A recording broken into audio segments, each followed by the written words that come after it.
Depuis plusieurs années, depuis la création de l'IRF, Islamic Research Foundation, mashallah, un non-musulman avait l'habitude de prendre des cassettes vidéo lorsque nous avons commencé en 1991, et il en a pris un grand nombre.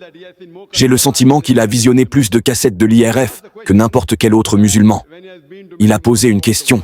Lorsqu'il s'est rendu dans de nombreuses mosquées à travers le monde, il a remarqué que, la plupart du temps, l'espace de prière pour les hommes et les femmes était séparé.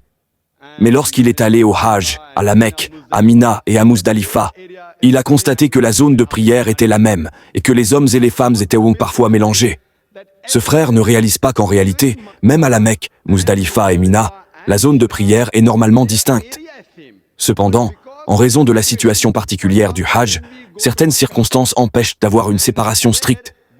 Par exemple, lorsque nous faisons le tawaf autour de la Kaaba, il est impossible d'avoir un espace distinct pour les hommes et les femmes. C'est pourquoi, durant le tawaf, il n'y a pas de séparation stricte. Mais après l'avoir terminé, les hommes et les femmes ont généralement des espaces de prière distincts, même à la Mecque. Cependant, si l'heure de la salah, prière, arrive pendant que les femmes effectuent le tawaf, elles peuvent parfois se retrouver dans un endroit non spécifiquement réservé aux femmes. Il arrive donc que des femmes prient à des endroits où elles ne devraient pas être, en raison des circonstances. Toutefois, lorsque l'on entre par l'arrière du Masjid al-Haram, on ne se retrouve pas dans le mataf, l'espace du tawaf, et il existe des zones distinctes pour les hommes et les femmes. Dans les mosquées habituelles, les entrées des hommes et des femmes sont séparées.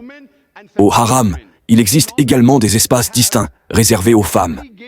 Mais durant le tawaf, en raison de la densité des pèlerins, un mélange est inévitable.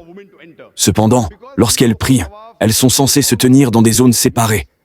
Mais parfois, en raison du manque de temps ou de l'impossibilité d'atteindre les espaces réservés, il arrive que des femmes prient parmi les hommes. Il en est de même à Mina et Muzdalifa. Cependant, même dans ces lieux, vous ne verrez jamais des hommes et des femmes prier dans la même rangée. Les pèlerins étant dispersés sur une zone immense, il peut sembler qu'il n'y ait pas de séparation stricte, mais en réalité, il y a une organisation.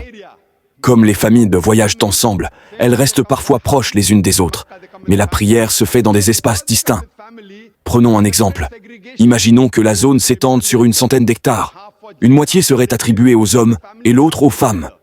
Dans ce cas, les familles ne pourraient pas rester ensemble pendant la prière. Dans une mosquée classique, comme l'espace est plus restreint, il est plus facile d'organiser une séparation stricte avec des entrées et des sorties distinctes. À Muzdalifa, Arafat et Mina, les pèlerins sont répartis sur une vaste étendue.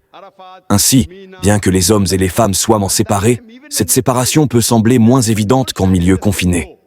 Cependant, si vous allez à la Masjid al-Khaif à Mina ou à la Masjid al-Namira à Arafat, vous trouverez une séparation claire entre les hommes et les femmes, comme dans n'importe quelle autre mosquée.